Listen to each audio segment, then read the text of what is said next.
Nesse momento estamos ao ar no Facebook. Quem está no grupo CEPSA já está a nos ver. E eu vou pedir ao Dr. Sambo para tomar a palavra, enquanto vou passá-lo aqui como anfitrião, porque eu vou sair, estou mesmo incomodado. Então, um bom trabalho, desejo a todos sucesso e vou por aqui a gravar já também.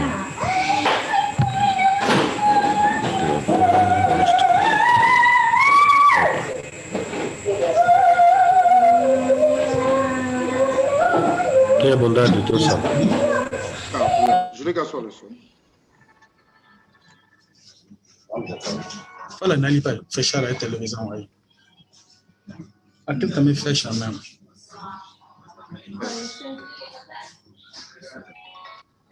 Boa noite a todos os membros do CEPSA. Então, hoje vamos estrear a nossa rúbrica denominada Vivências no CEPSA. E o nosso estreante é o mais velho, muito, Pedro Toco Ribeiro. Portanto, é o nosso estreante para essa rúbrica do CEPSA. Olhando para o lema do nosso grupo, da nossa vivência, que é inclusão, realismo e produtividade. Portanto, pedimos que os nossos seguidores estejam atentos a essa conversa descontraída que nós vamos ter com o mais velho Pedro Toco Ribeiro, mas, para a nossa infelicidade, perdemos um filho do Zaire. Estamos a falar de Teta Lágrimas, que deixou-nos no dia de hoje. Tanto aqui vai a nossa vênia, vai o nosso reconhecimento pelas alegrias que nos proporcionou e hoje partiu para a casa do Pai. Tanto aqui vamos fazer a nossa homenagem a esse filho do Zaire. Bem, também como as tristezas não pagam dívidas, então vamos ter esse momento porque é importante ao longo da vida irmos deixando, ou seja, irmos resistindo às memórias dos mais velhos, aquelas pessoas que nos antecederam e que têm muita experiência, muitas coisas por nos dizerem. Então, eis aqui a razão de estarmos aqui com o mais velho, Ribeiro Toco, ou seja, Pedro Toco Ribeiro. Bem, mais velho, antes de começarmos a nossa conversa, por que Pedro Toco Ribeiro? Tanto queremos saber o significado dos três nomes, o porquê desses três nomes. Ok. Muito boa noite, Dr. Sambo. Boa noite, caros convidados, que neste momento tiraram o seu tempo para acompanhar essa nossa linda conversa. Antes de prosseguir, também gostaria imensamente apresentar os meus sentimentos de pesar pela morte que acabamos de receber como notícia hoje do Teta Lágrima, o nosso grande homem na música angolana e principalmente na nossa música dos Bakongo. Por consequência, ele também é um Bakongo, tanto para além da perda que o país está vivendo neste momento, nós também da província do Zaire perdemos o grande indivíduo. Os meus sentimentos ainda estendem-se para a família Willy Mário, cuja filha, mais conhecida por Lili, acaba de perder o seu primogênito. Não é fácil fazer crescer um filho com a idade que este teve e por uma simples doença deixa-nos parte para outro lado, sem ter forma como ser socorrido. Mas pronto, é o destino de cada um de nós. Partimos de uma ou de outra forma, mas nós todos partiremos. Portanto, as minhas condolências passam também para esta família. Pedro Toco Ribeiro é o meu nome. Para que os que não me conhecem, mas conheceram o meu pai, Afonso Ribeiro, em Banza, Congo. O Afonso Ribeiro foi o primeiro administrador na zona do Lufo, tanto na comuna do Lufo. Foi o primeiro administrador lá. O Afonso Ribeiro, na era colonial, foi o primeiro que fundou o grupo de escuteiros. Os mais velhos de hoje, que estão acima de 70, 80 anos, conhecem muito bem Afonso Ribeiro. Foi o meu pai. Esse nome Ribeiro veio através dele. Eu, sendo seu primeiro filho, então, como xará, também levo o nome do Ribeiro. O Toco é o nome do meu avô. Portanto, Caca não podia ficar atrás, razão da qual o meu pai achou bem que o pai dele fosse também o meu xará. E o Pedro, nome atribuído para mim, o meu nome próprio. E aí, o Pedro Toco Ribeiro. Ao olhar para o significado do antropônimo Pedro Toco Ribeiro, estamos a ver que levou um pouco do avô, um pouco do pai e também de si próprio, no caso Pedro. Agora, o que eu estávamos a saber, naturalidade, infância e juventude, mas não descurar que é importante porque também caracteriza um Congo fundamentalmente a questão do Kanda, o clã, para as outras pessoas nos seguirem. É importante nós também aqui anunciarmos o nosso Kanda, o Luvilo, né? Tanto é importante aqui também ser focado. Porque, afinal de contas, Sim, muitos somos famílias, mas só o facto de muitas vezes não conhecemos nosso Luvilo e isso nos distancia. Então, é importante para nós também sabermos o Luvilo. Certamente. Quando falo de mim, estão os meus pais. O Afonso Ribeiro, que é o meu pai, e Susana Carolina, que é a minha mãe. E não enfatizei sobre Susana Carolina, porque estava a falar apenas do meu pai e pelo meu nome. A Susana Carolina é muito conhecida lá em Banza, Congo. A Susana Carolina, minha mãe, é antigo combatente. Foi, desde os primeiros anos da independência, membro do partido do MPLA e da OMA. Portanto, são as senhoras que, na verdade, seguraram o protocolo para todos os responsáveis que passaram pela província.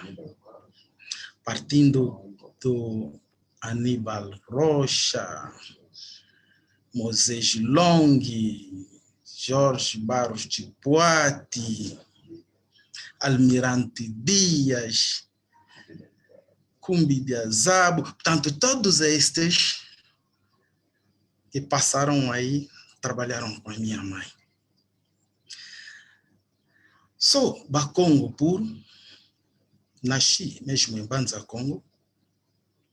Entretanto, por forças maiores, nos anos 61, os pais, cujos nomes já ditei, refugiaram-se na vizinha, na altura era Congo mesmo Leopoldville. do Congo Leopoldville, Leopoldville. exatamente, onde nós fomos crescer. Antes deles partirem em Banza, Congo, eles faziam parte daquele grupo do Reino do Congo. As histórias que os pais nos contavam, eles eram filhos da casa, ali no Yalanco.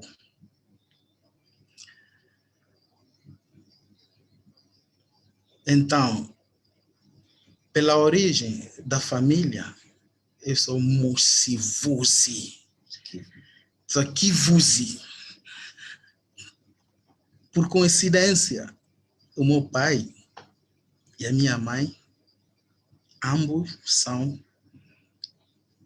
Kivuzi, são da mesma origem.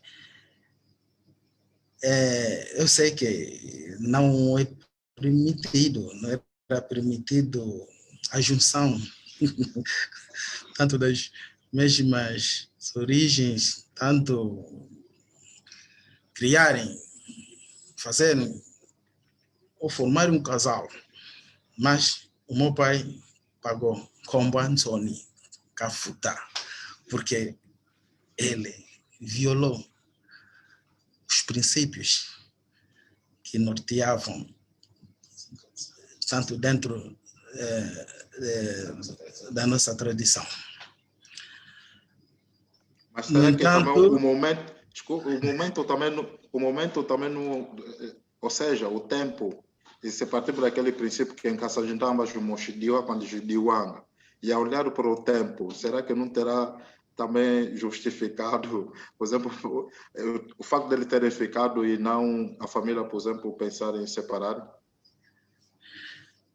Bem, eu acho que, não sei se eu diria o bem ou mal, uma delas já estava feita, que é o meu nascimento.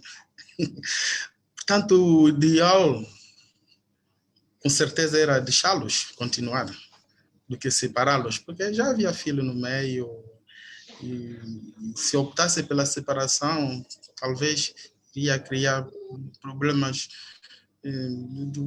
do lado negativo para eles. Pronto, já que havia essa opção de se pagar a multa, então o meu pai preferiu pagar essa multa e continuou com a minha mãe até a altura que Deus chamou, porque o meu pai já partiu desde 1979. Mas a minha mãe continua ainda viva. Neste momento vive em Benguela com a outra minha irmã menor. Por aí. Conta-nos um pouco da tua infância e a juventude, porque também sabemos que mais tarde parte para a Índia e que depois também quereremos saber quando abordarmos a questão da formação, mas sobretudo, que memórias guarda da sua infância? Vemos que nasce em Banza, Congo, e por questões de segurança, e aqui estamos a falar sobretudo no período da luta de libertação, no caso de Angola, a família parte para, no caso, a antiga Leopoldville, Congo Leopoldville, e hoje a República Democrática do Congo. Que memórias guarda dessa trajetória e desse período, sobretudo? Sim, senhor. Sou felizardo por estar ainda em vida e ter vivido os 2 séculos, o 20 e o 21. Portanto, no século 20, tanto naquela altura, nas nossas idades tenra, quando estávamos a crer na república vizinha, Kinshasa, Leopoldville, nós tivemos uma infância bastante humilde, uma infância simples, uma infância obediente, com muita obediência, tudo porque os nossos pais vincavam para isso. Os nossos pais olhavam para os filhos como se fosse, portanto, algo ornamental, como se fosse tesouro. De maneira nenhuma, os nossos pais naquele tempo gostariam que tivesse um filho com um crescimento bizarro, que tivesse um filho com um crescimento fora da escola, que tivesse filho com um crescimento alheio da família. Eu tive uma educação desde a escola primária, nos anos 66, que eu comecei a estudar a minha primeira classe em Kinshasa. Naquela altura, nós só dedicávamos a ir à escola e voltar para casa. E se tivéssemos que visitar um membro familiar, tinha que ser em companhia dos pais.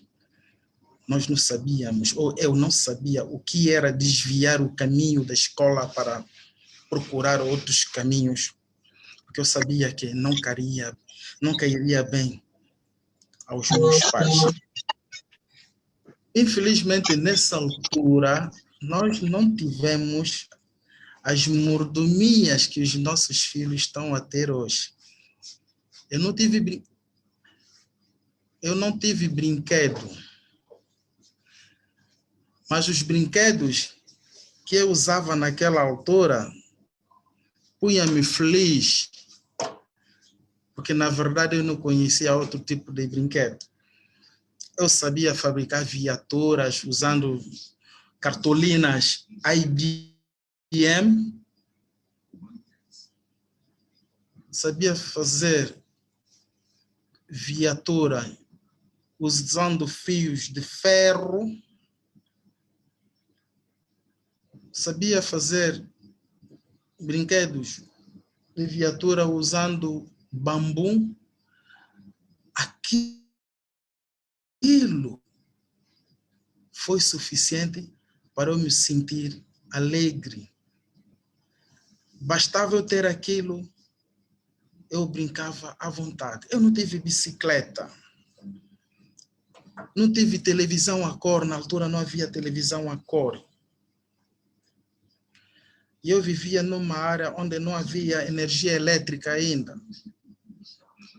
Portanto, nos anos 60, 70... Alô? Estamos a ouvir, pode falar, estamos a ouvir. Consegue ouvir? Ok. Vai falando, nós estamos a ouvir. Nos anos 60, 70, tanto a África estava ainda em desenvolvimento e cientificamente não havia ainda televisão a cor. Portanto, o que os nossos filhos estão a viver hoje, nós não vivemos isso. Em 75, quando os meus pais decidiram entrar em Angola, eu vim com meu tio em abril de 75, portanto, poucos meses antes da independência. Nessa altura, em Banza, Congo, entramos na escola, eu estava a estudar na escola, na missão católica. Entrei já com a 4ª classe e, ao mesmo tempo, como o meu passado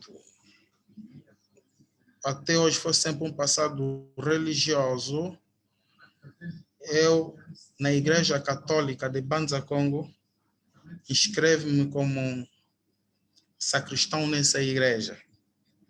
Comecei a servir na igreja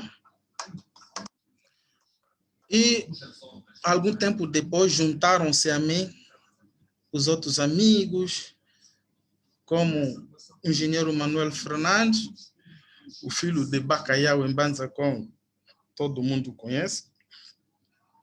O Mateus Moano, nosso jornalista na televisão pública de Angola. Canto Marques, conhecido por Titi. E nessa mesma altura também entram o Kitomene Didi, nosso mais velho de Banza Congo, que jogou numa Mbroa do Ambo. Estava também o Kota Soki.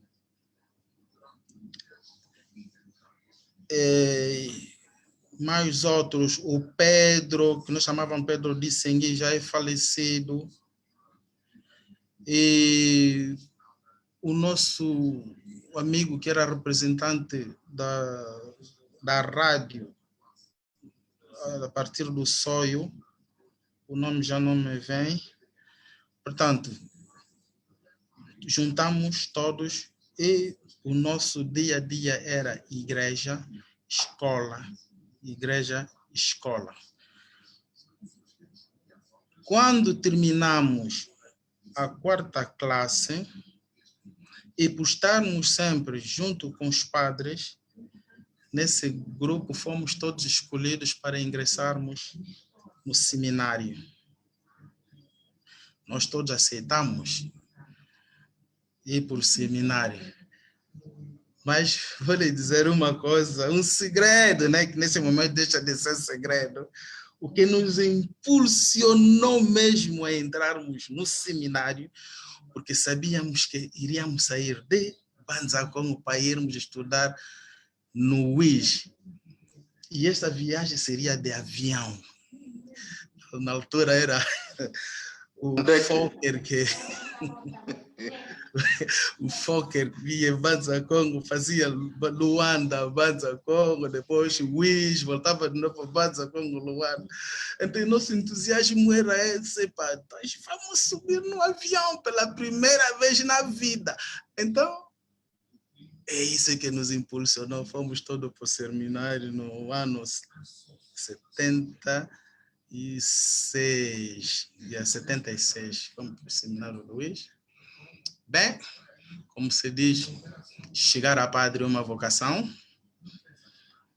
Ficamos lá praticamente 2 anos, por razões diferentes, cada um de nós acabamos de sair, voltamos para Banza Congo.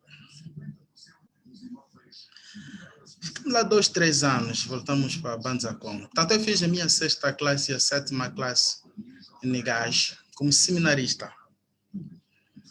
E eu era um bom estudante, muito bom estudante, e arrecadava todos os prêmios. Primeiro prêmio, tanto entre os seminaristas, todos os anos eu arrecadava aquilo entusiasmava-me. Então, eu, desde aquela altura, descobri mesmo que a escola era minha casa. Quando saímos do seminário, voltei para Banza Congo, falo em mim ainda, voltei para Banza Congo, sem documento. O meu choro era, como é que eu vou estudar? Não tenho documento.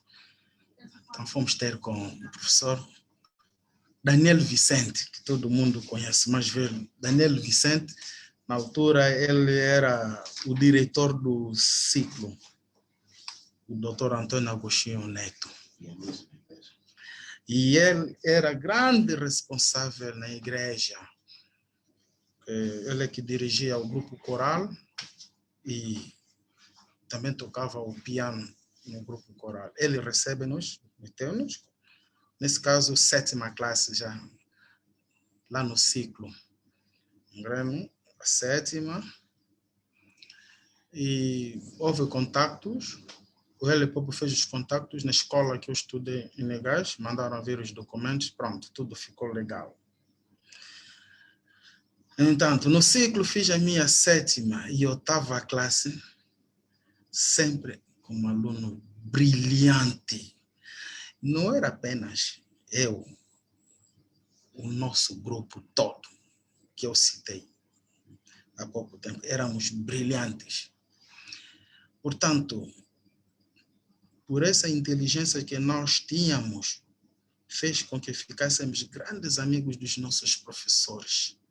Grandes amigos. Porque nós não criávamos motivo de desespero para os nossos professores e para os nossos pais.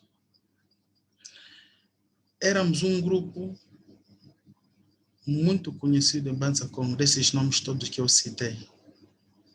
Eu, pessoalmente, Mateus Moanda, Canto Marques, Miguel Cauete, que hoje é falecido, era capitão na Guarda Presidencial.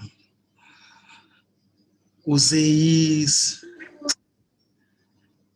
muitos outros que hoje já não vivem.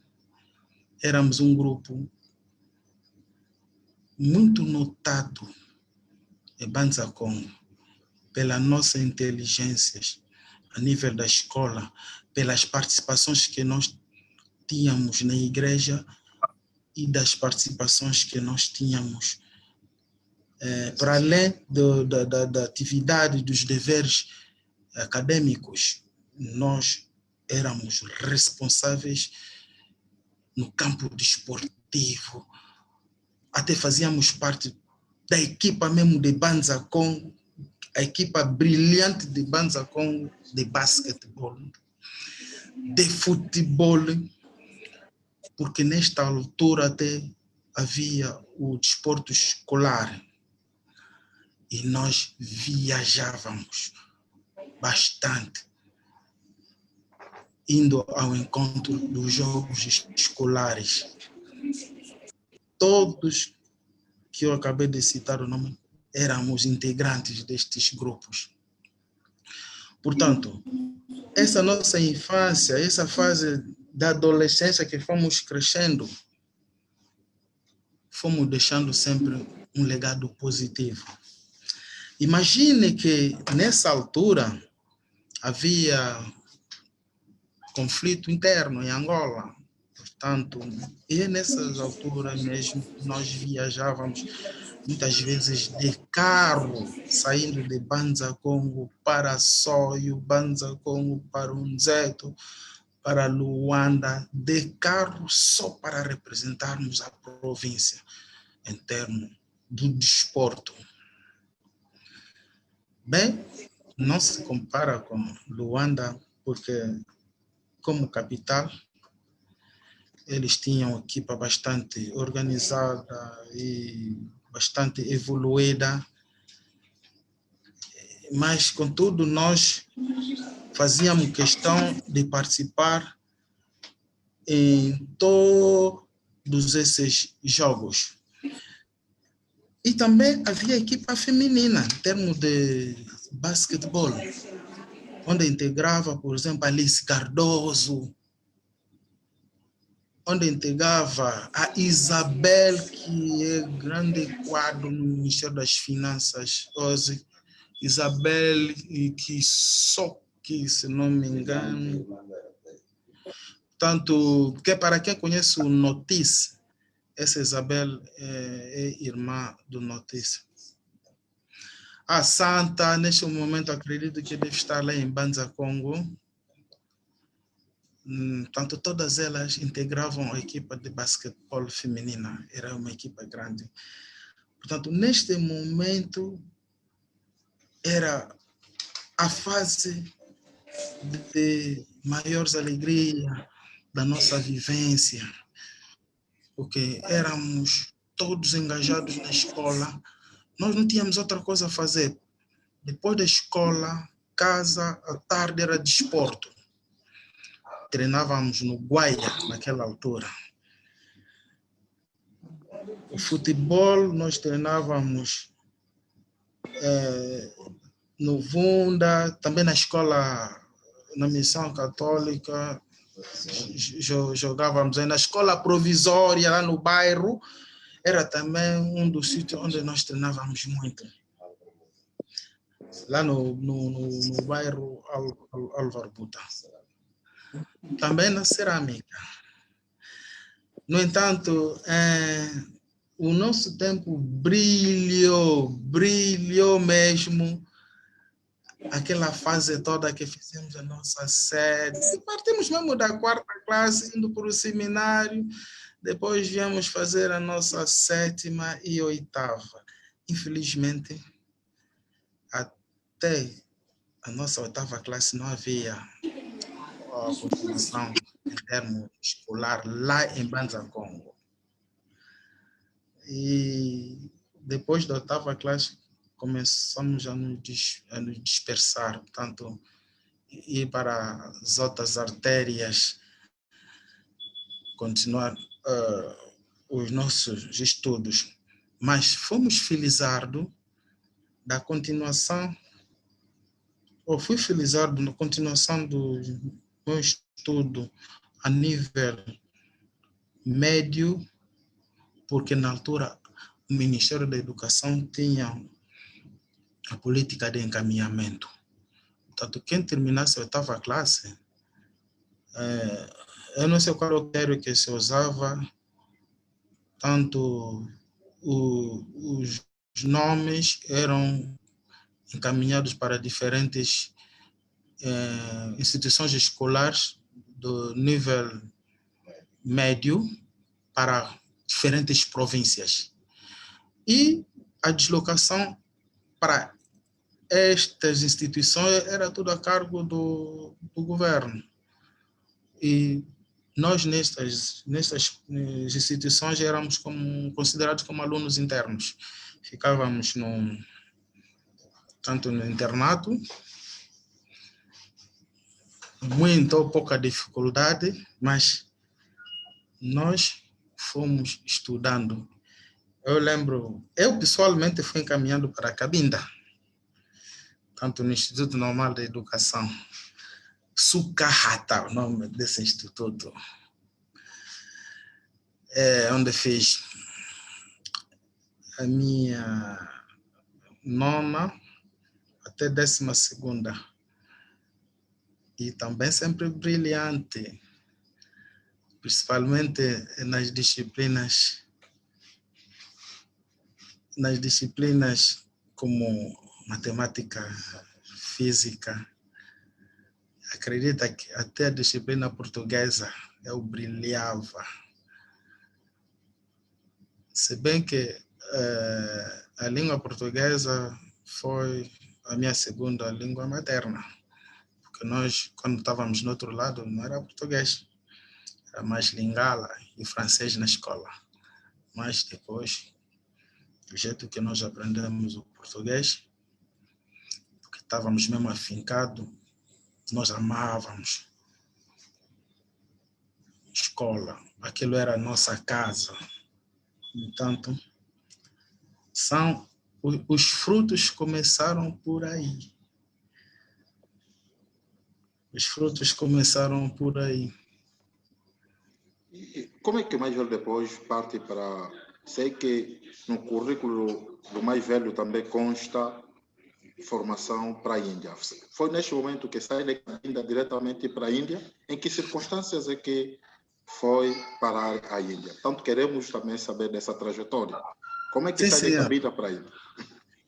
Eu, quando termino a 12ª classe, nos anos 84 que eu terminei.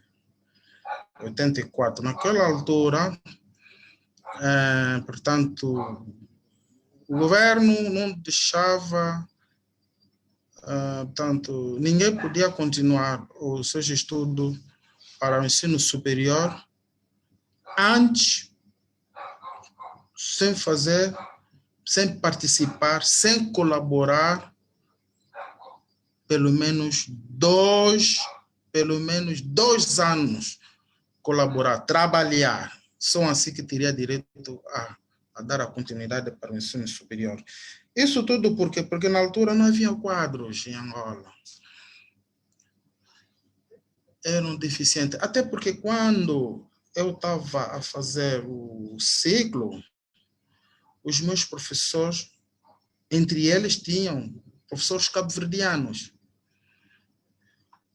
Ainda recordo o nome do Bebeto, foi lá professor, o Juvenal, professor Mário, e tínhamos muitos professores cubanos.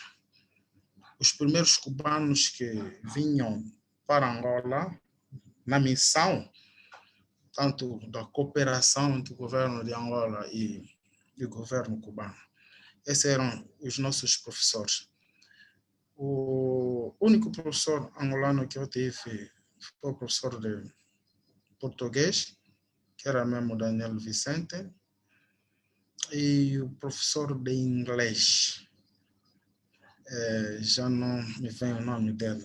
Eu acho que eram os únicos professores angolanos que eu tinha. O resto eram todos cubanos, estrangeiros. Portanto, Angola estava a iniciar a sua fase de desenvolvimento, ou seja, de recuperação socioeconômica. Então, em todas as áreas havia deficiência. Então, quando eu termino o meu médio, fui logo colocado para trabalhar no Ministério. Eu trabalhei no Ministério da Educação, na direção de formação de quadro.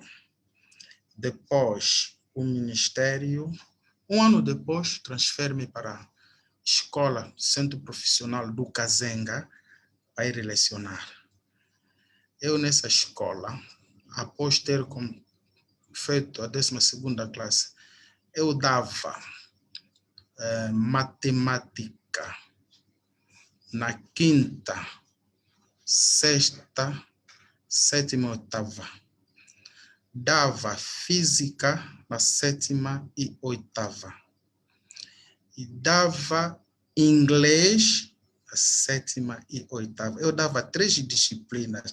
Portanto, era coordenador também dessas disciplinas, nível do centro profissional, e encarregado para lecionar essas línguas todas. Portanto, eu passava o dia todo praticamente na escola. Isso foi no ano que eu terminei em 84, comecei a trabalhar em 84, 85, 80, não, comecei a trabalhar em 85, 86 e 87, 3 anos a trabalhar. Enquanto eu trabalhava, no 2º ano, eu matriculei-me na Faculdade de Ciência, em Luanda, na Marginal. Estava a fazer o 1º ano da universidade, tanto no departamento de matemática. Em 87. E trabalhava. Nessa altura, a vida não estava mal de tudo, porque como professor tínhamos direito a um cartão de abastecimento que nos dava tanta possibilidade de fazer as compras em lojas especiais. E aquilo foi suficiente para sobreviver. E naquele tempo também não sentíamos a falta de nada, porque talvez não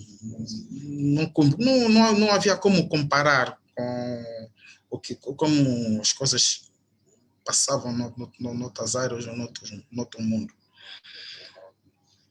No entanto, enquanto eu estava a fazer o meu 1º ano na Faculdade de Ciência, estava lecionando, mas eu não estava bem, eu queria uma bolsa.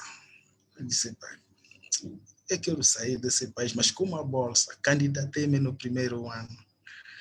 O nome não saiu. Também o nome não saía por causa das razões que eu citei. Obrigatoriamente eu tinha que trabalhar 2 ou 3 anos. O 2º ano, o nome não sai. Foi quando eu estava a fazer o meu 1º ano na Faculdade de Ciência.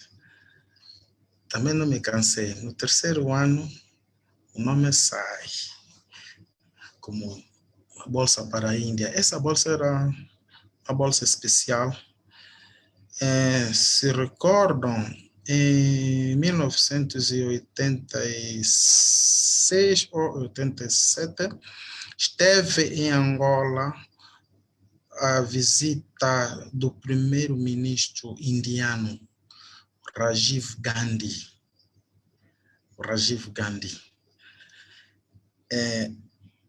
Ele ofereceu 40 bolsas para o governo angolano, para a Índia. E eu fui escolhido para esta bolsa, mais os outros meus amigos. Ao todos fomos 37, menos 3 que depois já não compareceram, então fomos só 37 para a Índia. Lá fui recomeçar de novo o primeiro ano, porque mudamos completamente o padrão do ensino. Tanto lá, a base da formação, tudo em língua inglesa. Eu não tinha muito problema, porque eu até nessa altura já falava inglês, porque era professor de inglês também, nos 3 primeiros anos, nos 2 primeiros anos e metade do terceiro, fui professor de inglês, até que nessa partida para a Índia, fui escolhido, ou tanto selecionado como presidente, a partir de Luanda, na altura, a Francisca do Espírito Santo era diretora do ENAB, portanto, estávamos reunidos com ele, fui indicado como presidente dos estudantes angolanos na Índia. E essa posição assumi até quando saí de lá. Ninguém queria me tirar como presidente. Tanto o meu elenco, todo o meu grupo, todos os colegas que estudavam comigo na Índia, todos unanimamente: presidente, você mesmo é que vai continuar como presidente. Ninguém vai eleger o outro. Eu fiquei como presidente. Eu fui para a Índia, nós partimos em 1988. Eu fiquei lá até 96, quando eu vim de vez. Então, fiz lá 7, 8 anos. Para além da licenciatura que eu completei nas ciências matemáticas, depois fiquei a fazer, fiz o diploma em gestão de computadores, 1 ano, depois fiz mais 2 anos de gestão, tanto DCS, Diploma em Computer Science, diploma em gestão de computação. Então, portanto, foram 3 anos seguidos a fazer essa formação. Depois decidi voltar. Na verdade, terminei o ensino superior em 93, porque nós fomos em 88, em 93 terminei. Mas fiquei lá até 96, fazendo mais essas formações.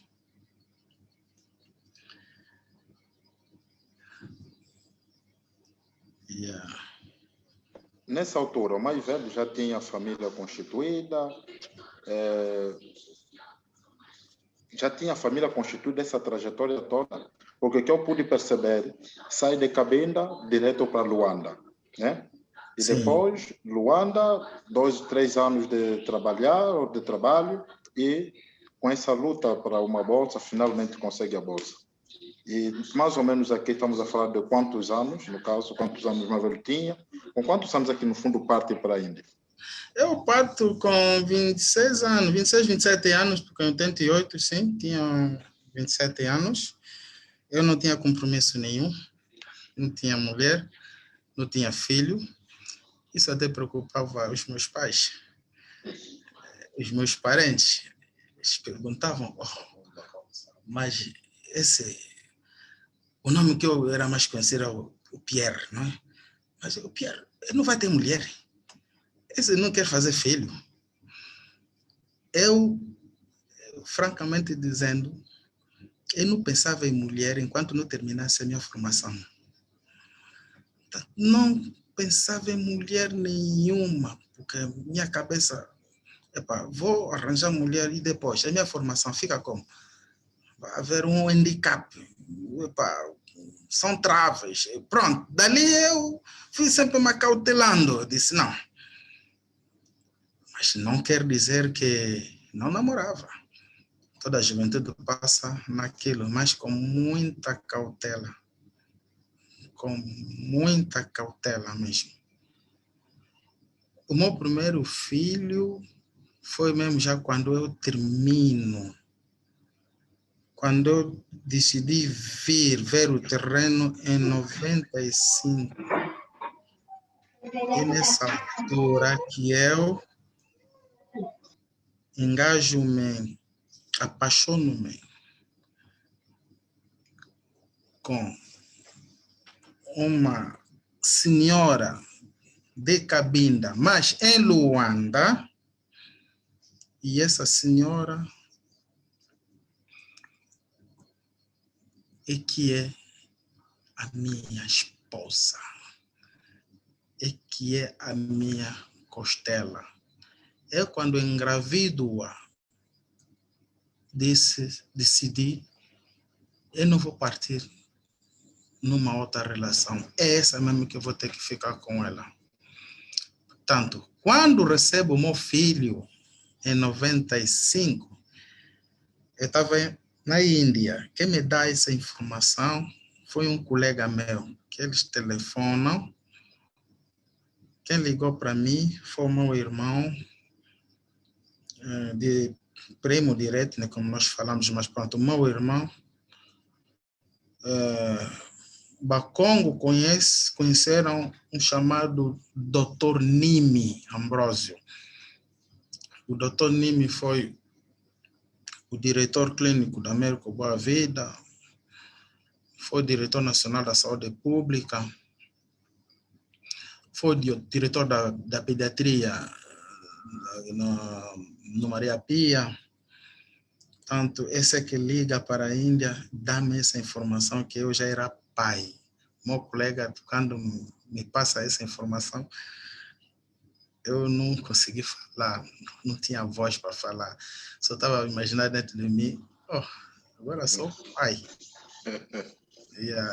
Portanto, aquela emoção, sim, senhor. Até disse, vou beber algumas cervejas. Sou pai hoje. E eu, quando venho para Angola, encontro meu filho já com 4 meses. Há um dado curioso ali, mais velho. Como é que foi atribuído o nome? O pai estando distante? Será que a mãe tomou a iniciativa de atribuir o nome ao filho? Ou foi esperaram primeiro que atribuísse mesmo o nome, mesmo estando distante? Olha, mesmo estando distante, a mãe fez questão de esperar o pai do filho. Como era o primeiro filho para ela também, a primeira vez a viver como mãe, ela também disse, não, vamos ter que esperar o pai.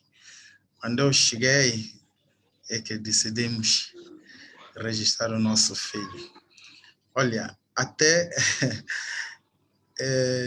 para lembrança, eu disse, eu não gostaria de esquecer Índia hoje. Queria deixar a memória da Índia no meu filho. E ele chama-se Raju. Raju é um nome indiano. Para além dos nossos nomes que ele leva, né? Raju Afonso e João Batista, Raju João Batista Puati Ribeiro. Ribeiro, que é o meu nome, Puati, que é o nome da minha senhora. Ele é o Raju. E está aí. Hoje também já é formado, já é técnico superior. E está comigo.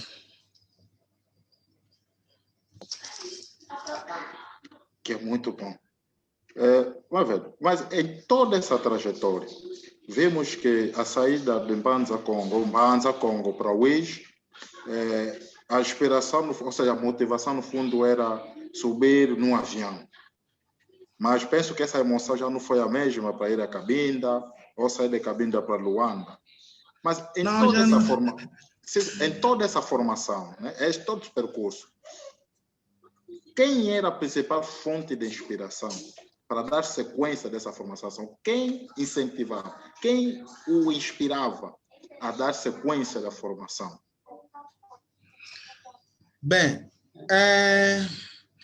essa inspiração, acho que partiu dentro de mim próprio, fruto daquilo que os meus pais, a maneira que me criaram, e fruto daquela irmandade que nós tínhamos.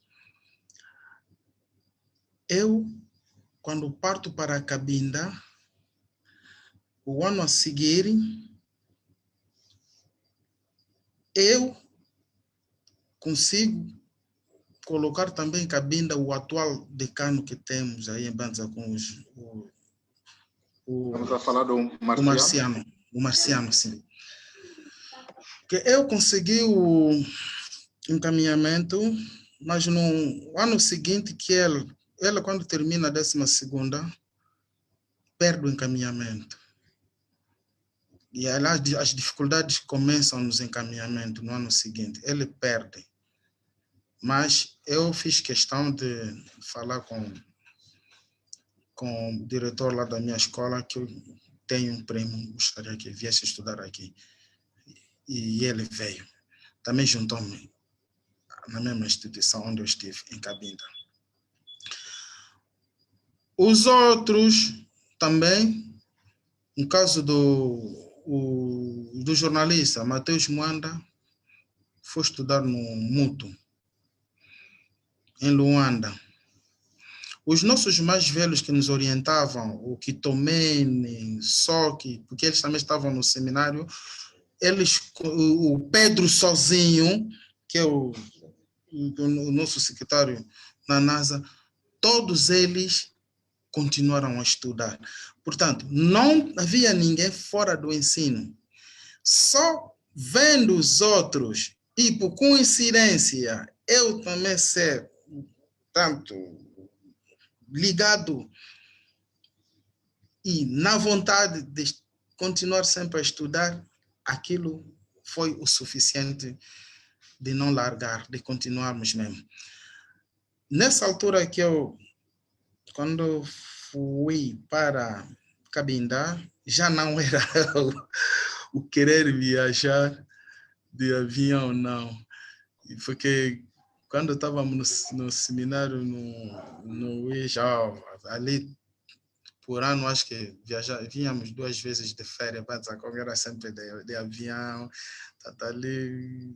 Depois, nós próprios começamos a vir para Luanda, de avião. Então, foi o suficiente para, portanto, tirar, portanto, aquela curiosidade, saborear, né? As histórias, as conversas que se dizia, como estar no ar. E a Cabinda já não foi esta questão, mas até se fosse esse, não sei se diria que dava vontade de viajar de avião, porque naquela altura a TAG, francamente dizendo, a TAG estava podre. Tu, para conseguires viajar, tinhas que lutar aí para poder entregar o teu bilhete de passagem para conseguir o cartão de embarque. Era guerra. Principalmente voo de Cabinda, porque naquela altura Cabinda era a região onde se fazia muito negócio. Tanto os luandenses levavam lá negócio e tiravam também negócio de Cabinda para Luanda, porque de Cabinda entrava muita coisa da Ponta Negra, falando do sistema de música, falando de roupa. Na altura, quando se falava dos tremblants, aquelas camisas que... os conion, aqueles aparelhos musicais. Quer dizer, todo negociante, todo comerciante gostava sempre de fazer Cabinda. Então, Cabinda, nessa fase, não era fácil viajar, não era fácil. E depois lá para Cabinda, o que havia lá, o que se precisava muito em Cabinda era leite em pó. Aqui de Luanda para Cabinda, quem levasse leite em pó lá vendia a bom preço, negociava bem com aquilo. E aquilo era a fortuna. Leite em pó, você com leite em pó conseguia trocar com muito mais outras coisas. Então, eu como estudante lá, pronto, descobrimos essas coisas também. Sempre que eu estivesse em Luanda para ir para Cabinda, não levava para negócio, não, mas levava para depois aquilo fazer parte do meu sustento, do meu consumo. Era assim. E Cabinda, mas vou lhe dizer, em Cabinda era preciso ser homem. Era preciso ser homem porque o governo quis fazer o seu melhor, mas não tinha as condições, não tinha muita capacidade. Tanto em termos de alimentação, não era nada boa. Havia momentos que comíamos bem, havia momentos difíceis mesmo. Aliás, arroz não, feijão, vinha alguns bichos dentro, mas você tinha que escolher só. Tá, essa vida toda que eu passei, essa dificuldade para conseguir o meu canudo, então isso faz parte. Daí onde eu decidi, portanto, essa caminhada tem que ter um fim positivo, tem que ter um fim mesmo que me alegra, um fim que abraça a todos, apesar das dificuldades, mas tinha que ser. Tanto, Agora, havia, na verdade, em Cabinda, a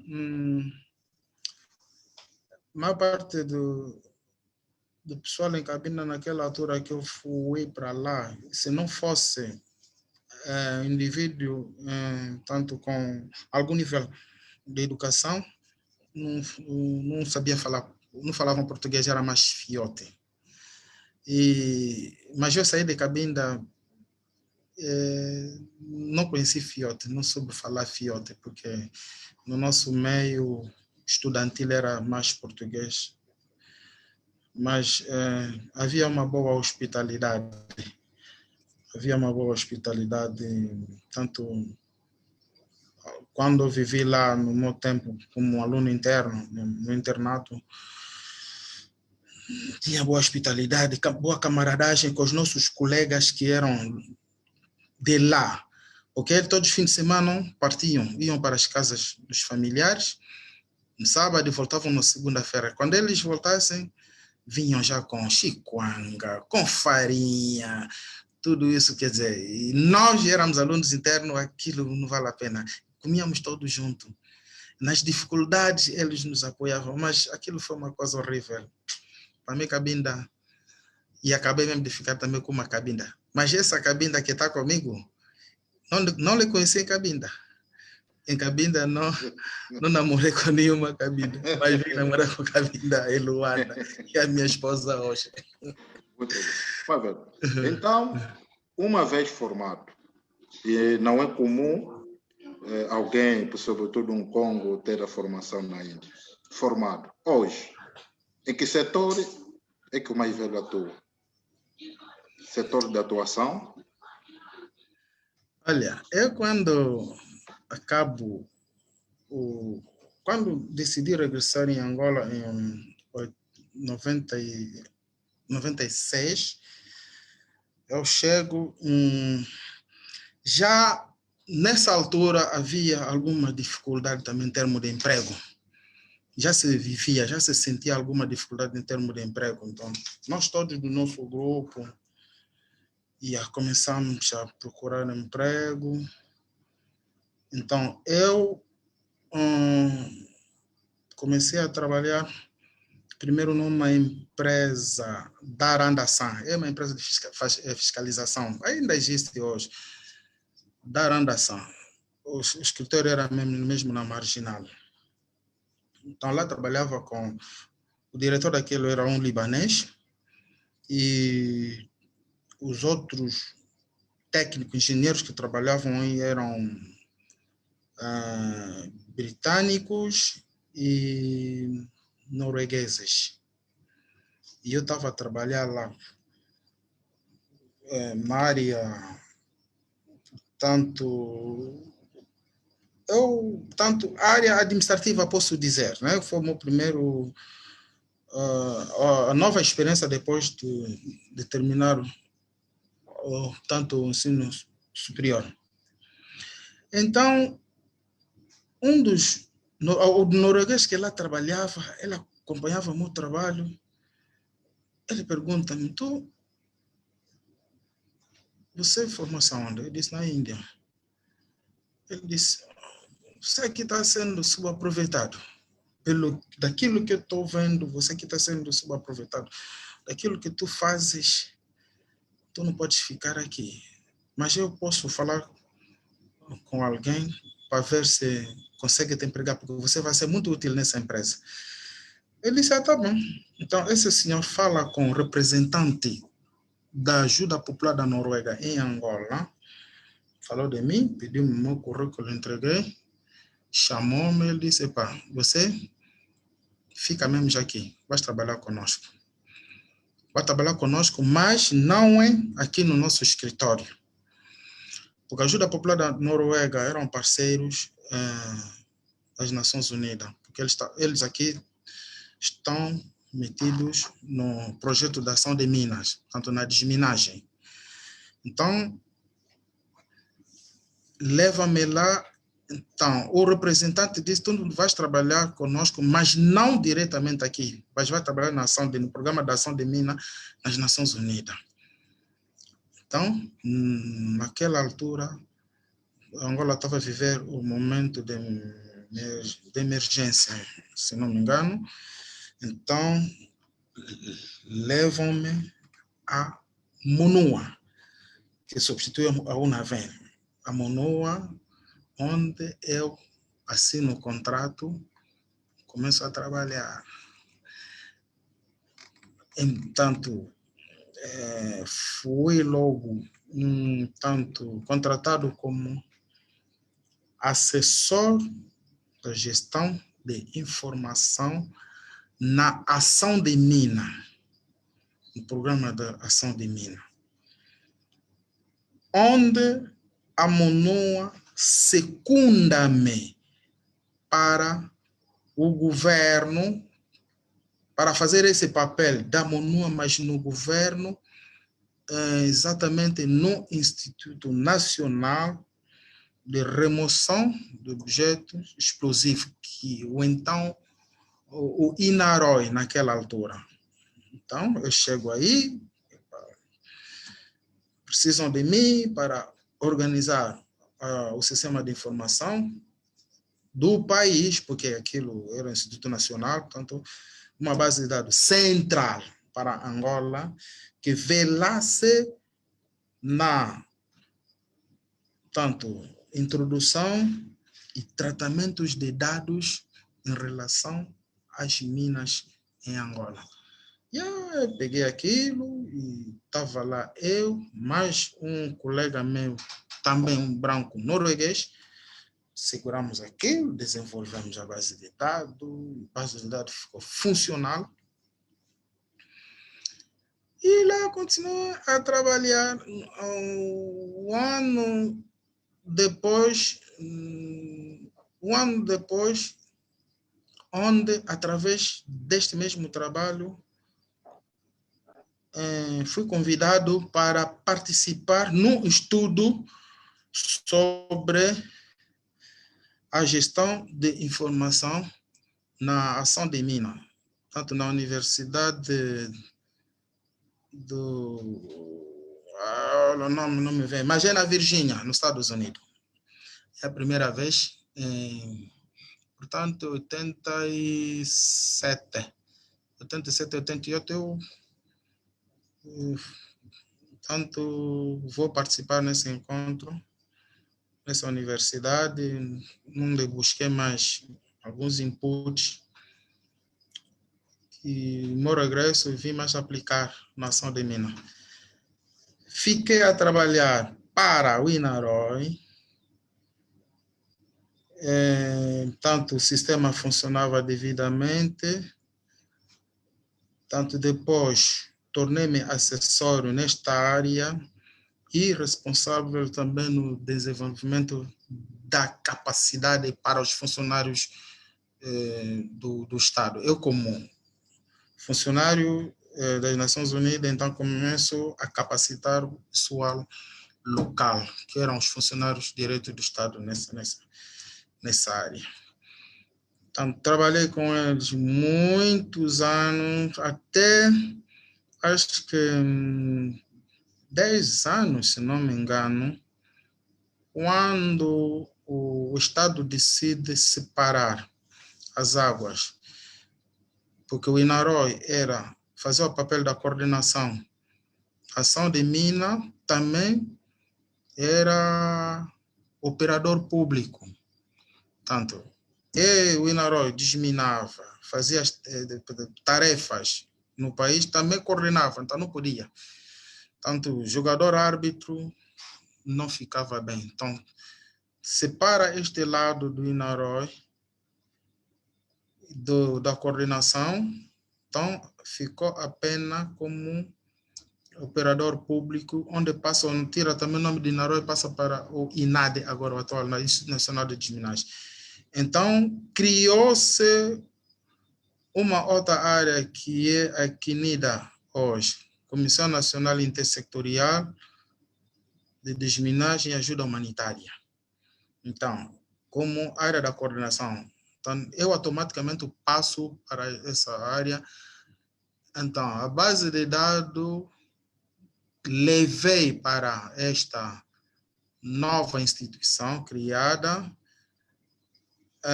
Tive que contratar novos funcionários para esta área, porque era nova a área, então tínhamos que começar tudo de novo. Então, comecei a dar formação, dei formação, algumas formações, arranjei forma deles terem mais outras formações fora de Angola. Portanto, comigo também eu fazia outra formação ao meu nível, os outros colegas faziam também no nível dele. Principalmente, tivemos muitas formações em Genebra. A Genebra era a casa. Portanto, constantemente estávamos lá por causa das formações em relação a isso. Portanto, esse trabalho de ação de mina foi bem desenvolvido. Continuei a fazer o desenvolvimento tanto de capacitação na CNIDA,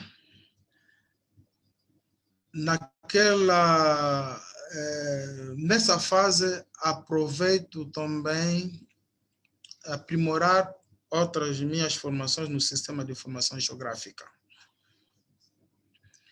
Essa formação comecei na África do Sul, depois outros níveis fui fazer em Portugal e o último nível fui fazer nos Estados Unidos.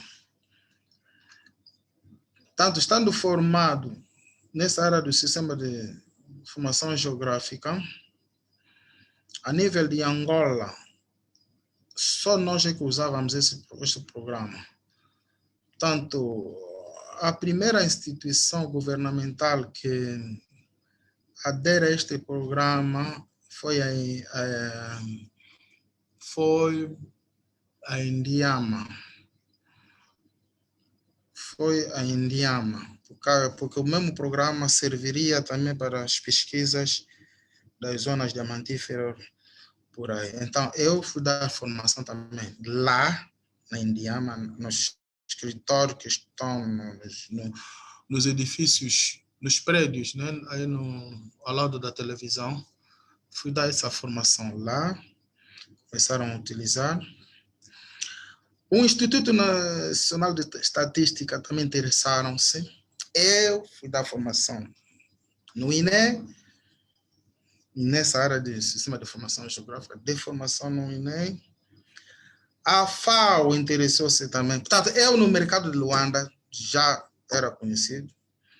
A FAO contactou-me, fui dar formação na FAO e pediram-me para dar formação na Faculdade de Ciências Agrárias, no Ambo. Fui lá, treinei, de Benguela e da Huila. Tanto nessas 3 faculdades, fui dar formação desses programas. A universidade, tanto de ciências, a nossa universidade aqui, no departamento de ciência, onde eu estudei, né, o antigo aluno antes de ir para a Índia. Desta vez também fui lá dar minha formação de sistema de informação geográfica, trabalhei com ele, dei formação aí.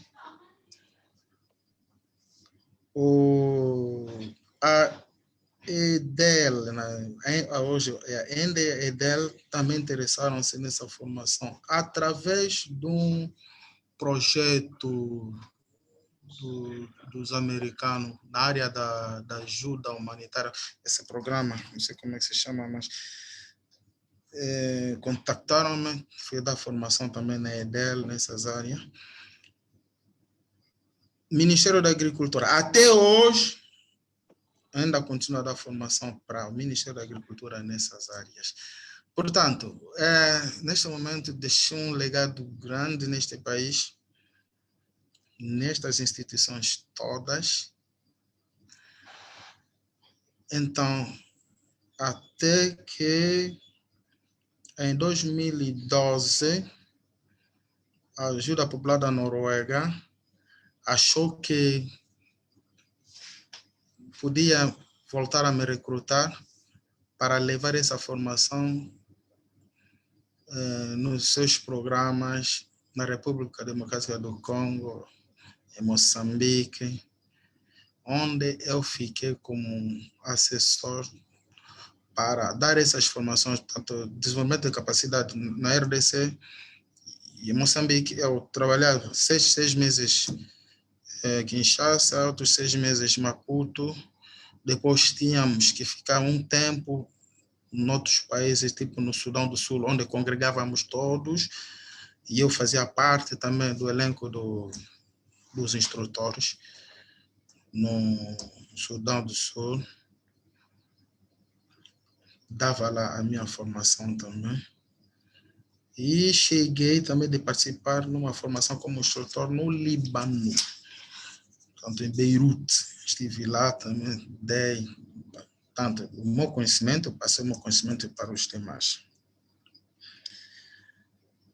No entanto, só o facto de eu ter feito o INE criou em mim, gravou em mim tanto a metodologia didática. Portanto, sem querer, revejo-me como um grande transmissor de conhecimento. Eu sinto-me bastante alegre quando passo o meu know-how para os outros. Aquilo que eu sei, deixo. Entretanto, nessas formações todas, também fui responsável na criação dessas bases de dados em todas as províncias. Onde eu em Banza Congo também estive lá, dei a minha formação lá em Banza Congo. Tanto todo o trabalho que eles fazem na área da gestão, tanto a gestão de informação de mina, todo o trabalho é meu, que está em todas as províncias de Angola, até hoje. Portanto, os meus conhecimentos foi ampliando, porque não bastou só eu aprender, eu estar a dar formação nesses meios todos, mas só o facto de me interagir com diferentes indivíduos, tanto aquilo automaticamente eu fui aprendendo também novas coisas. A dinâmica da vida, o mostrar de ser profissional, o mostrar de ser alguém, isso tudo fui aprendendo e eu vou deixando também essa minha forma de ser para às outras pessoas. Portanto, a minha carreira em termos educacional, a motivação foi praticamente na base, de onde nós partimos. E eu vou falar sempre Banza Congo. Porque se eu tivesse feito parte de grupo que não sonhasse no futuro, que não pensasse no futuro, hoje não teria feito tudo que eu hoje já fiz. Não teria feito. Portanto, a educação foi mesmo boa da minha família, a partir de Banza Congo, do meio que vivi, dos mais velhos que conviveram conosco, e até hoje nós ainda estamos a conviver. Portanto, isso é mesmo de louvar. Estamos a ver um Congo, um Mochicongo comprometido com o país. Mas, velho, diante disso, o que pensa o desenvolvimento de Angola e, em particular, a província do Zaire? Que nós notamos esse comprometimento. Então, o que é que te oferece a dizer em relação ao desenvolvimento de Angola e, em particular, a província do Zaire? É triste hoje nós pensarmos ainda no desenvolvimento do nosso país. Hoje devíamos pensar, talvez, quando é que vamos montar, transformar a nossa energia, por exemplo, uma energia eólica. Quando é que nós vamos decidir em ter, por exemplo, uma energia nuclear? O nosso país, nos anos 2010, 2013, portanto, nós tínhamos um PIB elevado. Infelizmente, era só por crudo, o petróleo, onde nessa altura nós conseguimos vender durante 3 ou 5 anos o barril a $110 por barril. E eu acho que nós, nessa altura, já produzíamos quase 2 milhões de barris, se não estou enganado. Se pegar na caneta, nesse momento, só multiplicar 2 milhões de barris por $110 o barril, quanto é que Angola arrecadava nessa altura? Isso é falando do petróleo, sem falar dos nossos minérios, sem falar dos diamantes, sem falar do nosso mar, sem falar das nossas florestas. Angola, nessa altura, já tinha tudo para ser uma Singapura. Tinha tudo para ser uma Singapura. Infelizmente, não é isso que aconteceu. Hoje, se os que dirigem esse país continuar naquilo que são as metas que o atual presidente, o João Lourenço, está a fazer, podemos recuperar isso. Mas eu vou lhe dizer que o desenvolvimento de Angola não se faz montando grandes estruturas, montando fábricas de última geração. Não. O desenvolvimento do nosso país tem que partir no melhoramento, na criação das nossas estruturas. Quando eu falo das estruturas, uma delas é a via de comunicação. Portanto, se nós não pensarmos nas vias de comunicação, tudo que tentarmos fazer não servirá em nada. Temos que melhorar as estradas, as vias. Quando eu falo das estradas, não são essas que estão a ligar as províncias ou os municípios. Tem que ser as vias que partem lá, no fundo, que partem lá nas aldeias. Porque a vida do cidadão não se faz nas grandes cidades. A vida parte lá, nas nossas comunidades, que hoje não são tidas. Como é que nós vamos colocar indústrias transformadoras se a matéria-prima tem que sair de lá, tem que vir de lá? Eu, para ter uma indústria transformadora aqui, eu, para ter qualquer tipo de indústria, todo tipo de indústria precisa de matéria-prima. E a matéria-prima tem uma origem. E essas coisas todas só será possível estruturar, termos uma rede viável no país. Portanto, quem está aí no Madimba, quem está no Coimba, quem está no Noki, tem que ter a possibilidade de conseguir chegar em Banza Congo em curto tempo de espaço. Tudo isso é possível com as vias bem estruturadas. Portanto, se isso conseguirmos fazer, então lá vamos ter à luz como conseguirmos desenvolver o nosso país. Após feito isso, vamos criar agora as indústrias.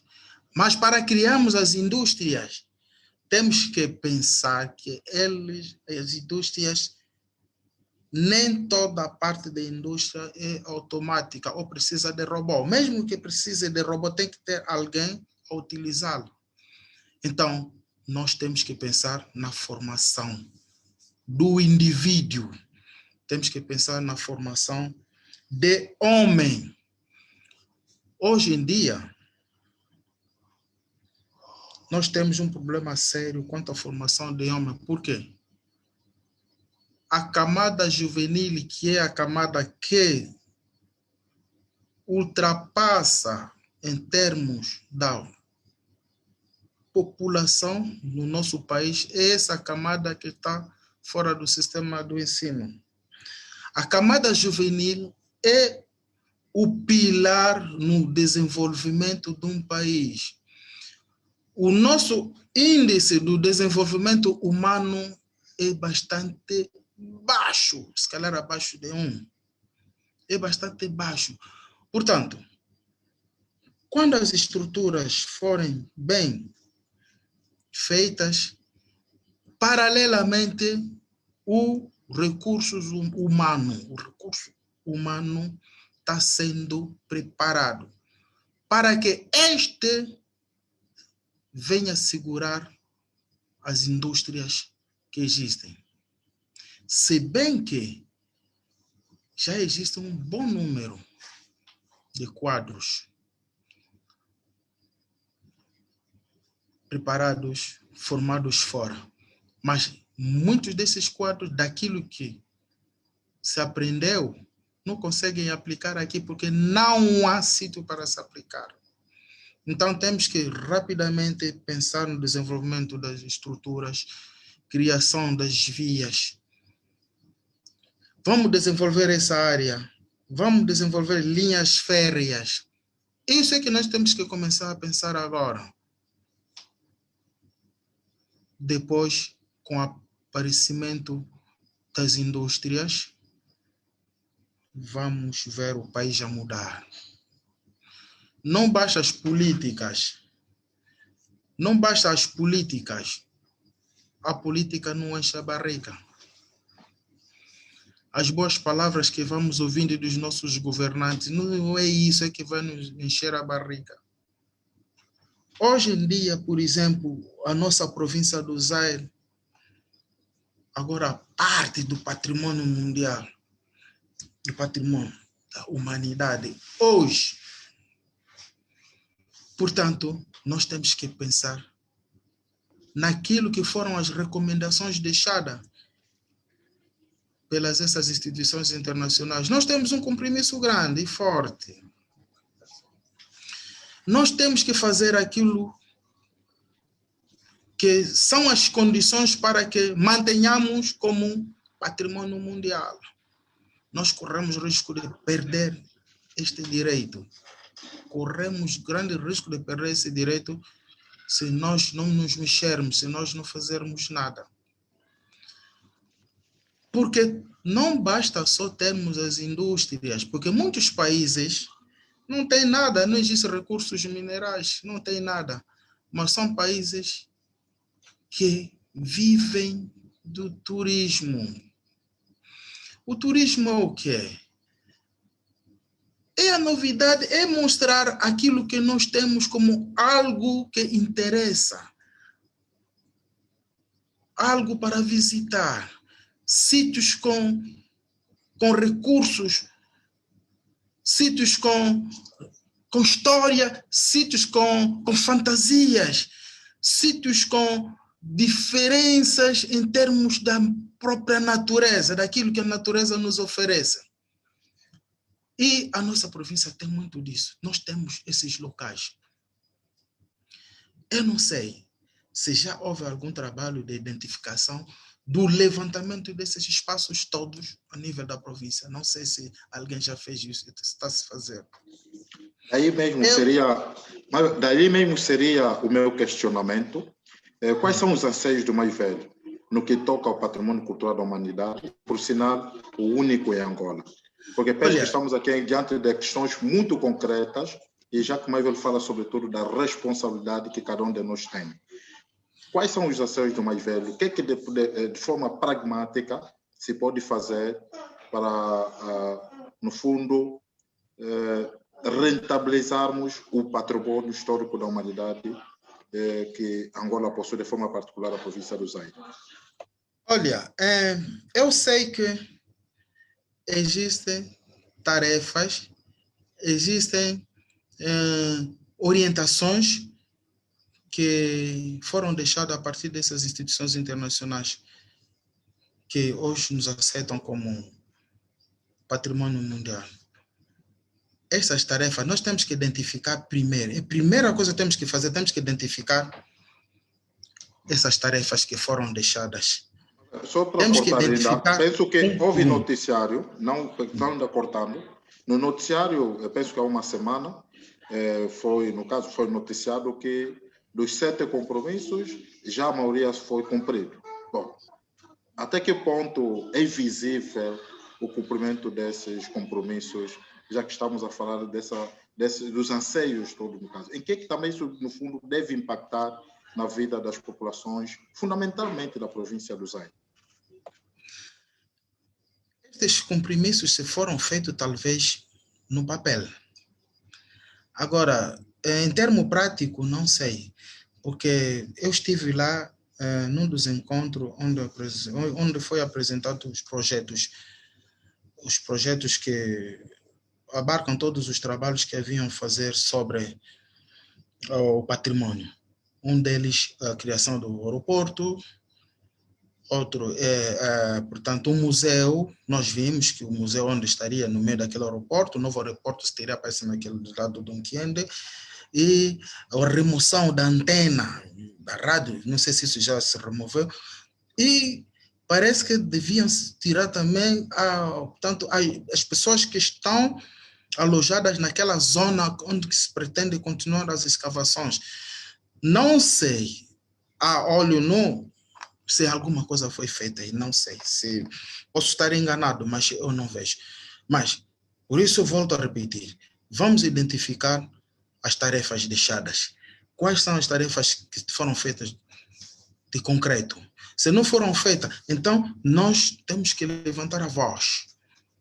Temos que levantar a voz através desse grupo, através da NASA, através da SICOM. Nós temos que levantar a voz. Nós temos que ter a coragem de chegar e pedir audiência aos nossos governantes. Por quê? Somos nós que temos que chorar primeiro para que a coisa seja feita. Porque quanto mais calado nós nos mantermos, então, como você vê, quantos anos já passaram desde que fomos atribuídos essa grande prenda? Portanto, vamos avaliar aquilo que se fez alguma coisa.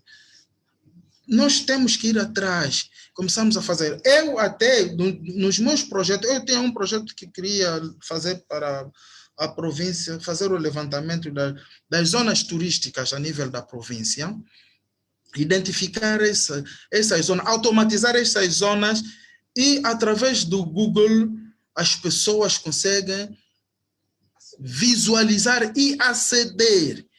Porque esse trabalho é um dos trabalhos que eu faço em Luanda, nas minhas tarefas de desminagem em outros ministérios. Portanto, identificação dos pontos turísticos, porque não somos nós só que vamos ver. Portanto, qualquer indivíduo que esteja na Grã-Bretanha, que esteja em França, que esteja nos Estados Unidos, teria a possibilidade de visualizar aquilo. Então, isso serviria como fonte de matéria para os nossos guias em Banzacom. Se nós temos os guias, esses guias baseiam-se em quê para fazer os seus trabalhos? Alguém já publicou manual, um guia turística de Banzacom? Alguém já desenvolveu isso? Não sei. Se alguém está fazendo esse trabalho, gostaria imenso de ver isso. Eu também gostaria de dar o meu contributo quanto à automatização e identificação destas zonas turísticas que a província possui. Porque nós temos muito. Temos que identificar todas elas e continuar a desenvolver aquilo que são as tarefas deixadas. Feito isso, nós vamos ter um checklist, vamos começar a marcar. Está feito ali em conjunto. Tem que ser sempre em conjunto, pensarmos o que é que vamos fazer a seguir. Senão, olha, o tempo não volta atrás. Estamos a ir. Mas, velho, aproveitando essa deixa de estamos a ir mesmo, o que é que se deve fazer para que os quadros do Zaire, naquilo que é a visão do mais velho, o que é que se deve fazer para que os quadros do Zaire contribuam de facto no desenvolvimento da província? Porque nós temos acompanhado que o Zaire tem pessoas, que se diga aqui de passagem, espalhadas por todas as partes do mundo, e para não falarmos de Angola. Mas, meia volta, nós vamos assistindo lamentações que a província do Zaire não está desenvolvida, mas mundialmente, até que se diga também de passagem, somos conhecidos como inteligentes. Mas então, essa nossa inteligência, em que tem impactado para o desenvolvimento da nossa província? O que é que falha? Então, de forma muito prática, o que é que, na visão do mais velho, o que é que se deve fazer para que os quadros da província do Zaire contribuam, de facto, no desenvolvimento da província? Olha, na verdade, nós, os quadros da província, estamos todos interessados em ver a nossa província desenvolvida. Todos nós estamos interessados e queremos. Mas o que nós queremos é que haja inclusão. O nosso governo, a nível da província, que não faça as coisas sozinho, que faça com a juventude, que faça com as nossas autoridades tradicionais, que faça com todos que estão envolvidos na província, nas suas diferentes artérias. Porque se o nosso governo continuar ou estiver a desenvolver os seus projetos sós, sem ter um plano estratégico sólido, esta província vai continuar assim. É preciso elaborar planos estratégicos que não precisa ter muitos objetivos, mas que atinja várias metas. Esse tipo de plano estratégico é possível com a inclusão. Portanto, a juventude, neste momento, e sabemos em todas as partes do mundo, é o pilar do desenvolvimento de uma nação. Se esta juventude não for tida, então estamos a desmoronar o que nós queremos fazer, o que nós queremos esperar como desenvolvimento na nossa província. Essa juventude que está aí, nós que estamos a trabalhar fora da província do Zaire, temos que ser considerados como filhos da terra quando estamos aí. Eu estive, acho que 2 anos atrás, em Banzakong, fui lá passar com a minha esposa. Eu lá estava como estrangeiro, na minha própria terra, como estrangeiro. As pessoas à minha volta, a maior parte das pessoas à minha volta, eu não conhecia. Fiquei triste. Tudo isso por quê? Porque as pessoas não conseguem ficar lá, porque não há condições. Portanto, há que se criar condições. Se nós estamos à espera da província, ou a província já é um patrimônio mundial, quantos hotéis já temos aí? Cadê a via de comunicação? Nós podemos ir lá, vamos ficar aonde? As casas que deixamos, já não contamos mais com estas casas. Vamos ficar aonde? O governo tem que dar abertura aos quadros. Nós queremos espaços, queremos facilidade. Uma das facilidades que consegue alavancar a vida da juventude são os créditos bancários. Mas a nossa política bancária é das políticas péssimas que tem. Os jovens que querem trabalhar para desenvolver a província querem ter condições mínimas para poder fazer e dar o seu melhor para a província. Essas condições mínimas partem da ajuda que o governo tem que dar ao seu povo. Mas essa ajuda não é necessário que seja uma casa entregue, está aqui a casa para ti. Não é. São os bancos que devem financiar os projetos dos jovens para que estes consigam levantar os seus projetos e estes projetos vão beneficiar a própria província. Mas a política bancária não dá essa facilidade. Se eu preciso desta ajuda financeira a nível do banco, como empréstimo, e o banco me condiciona, garante, tem que apresentar qual é o garante que eu tenho para poder usufruir disso. Mas se eu estou a iniciar, onde é que eu vou buscar o garante? Porque não tenho nada. Então, essas políticas é que tem que melhorar. Nós temos que ser como está em outros países. O banco é que vai a sua atrás para conseguir, para poder ter o dinheiro. Portanto, o governo tem que trabalhar com a juventude. E principalmente esse. O governo tem que trabalhar com a juventude.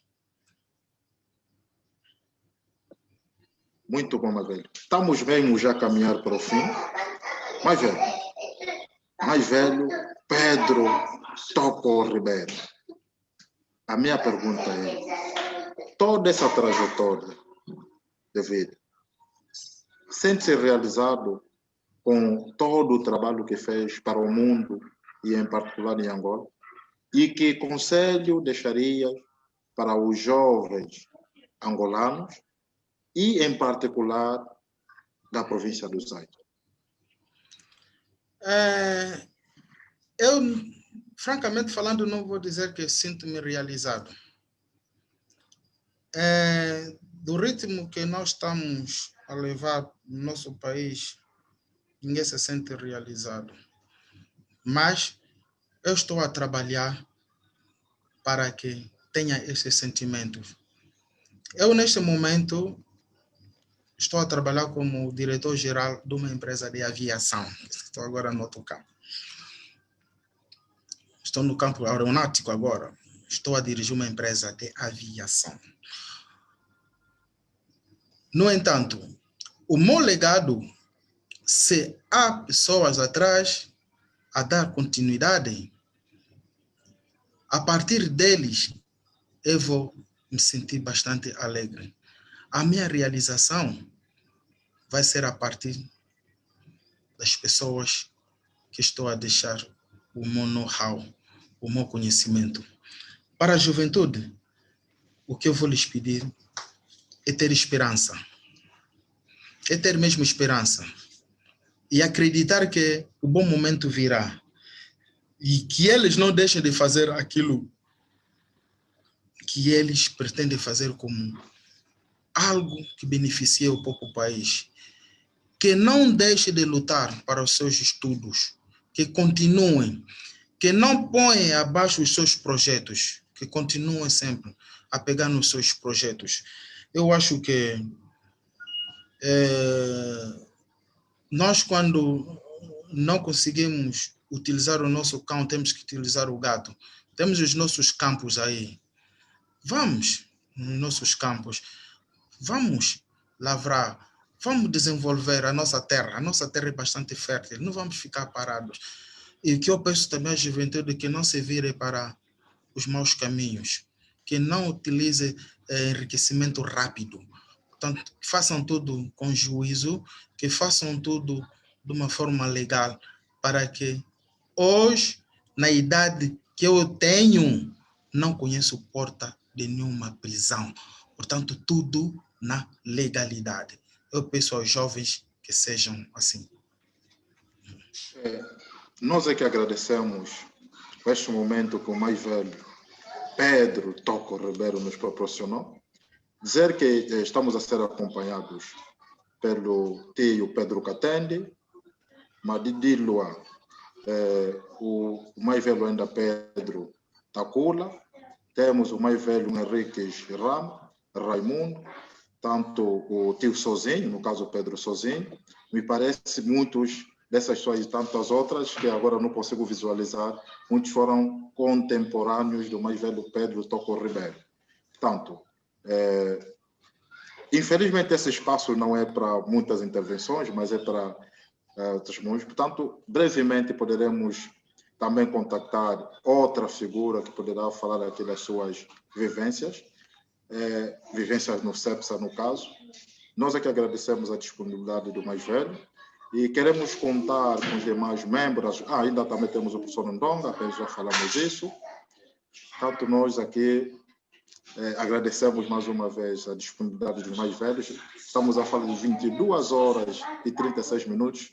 Essas horas os mais velhos estariam a dormir, mas estão a acompanhar esta conversa que nós estamos a ter. Portanto, nós também agradecemos esse voto de confiança, agradecemos a vossa presença e queremos contar com todos.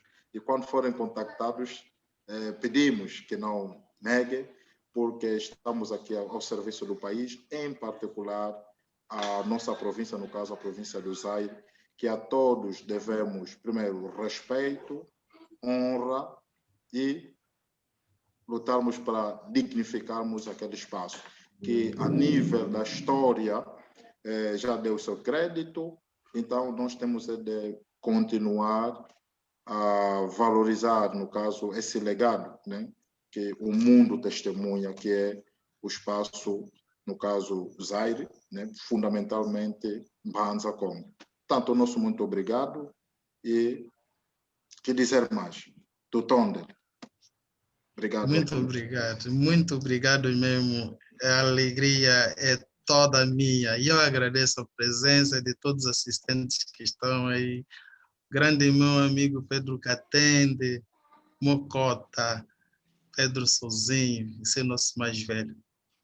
Até hoje ele continua a nos aconselhar. Ele é o homem 10 pontos. Mais velho Takula, Madidi Lua. Obrigado mesmo por tirar o vosso tempo e acompanhar essa nossa conversa. Portanto, a partir dessa conversa, eu sei que para os jovens que terão a oportunidade de acompanhar isso, eu sei que vai continuar aí no Facebook, muitos terão a oportunidade de rebobinar e acompanhar. Portanto, acatam que é positivo nisso, e seja como nós, sejam mesmo como nós. Nós somos um grupo grande, sejam como nós. Portanto, e agradeço mesmo ao Dr. Sambo por essa iniciativa, que continue, que eu sei que não sou o único com essas habilidades todas, tem mais, tem muitos. Portanto, vamos só descobrir. A província do Zaire tem gente rica em termos de sabedoria, tem muitos. Portanto, vamos continuar com esse tipo de conversa. Agradeço bastante. Muito obrigado. Tutão dele em Vimba. Tutão dele. Obrigado, Mari. Nós é que agradecemos. Então, mais uma vez, o nosso muito obrigado a todos que nos acompanharam. Tanto esta é o Vivências no CEPSA e prometemos, claro, com a ajuda do Nzambian, então, darmos sequência desse projeto e que pedimos o apoio espiritual, moral, né, e também material para darmos seguimento a esse projeto que a todos, em princípio, deve caracterizar. Então, o nosso muito obrigado. Esta é a nossa contribuição, partindo do lema do CEPSA, que é inclusão, realismo e produtividade. O nosso muito obrigado. Dr. Sambo, Sim, Castelo. Interrompa só, vai em mais, aí pronto,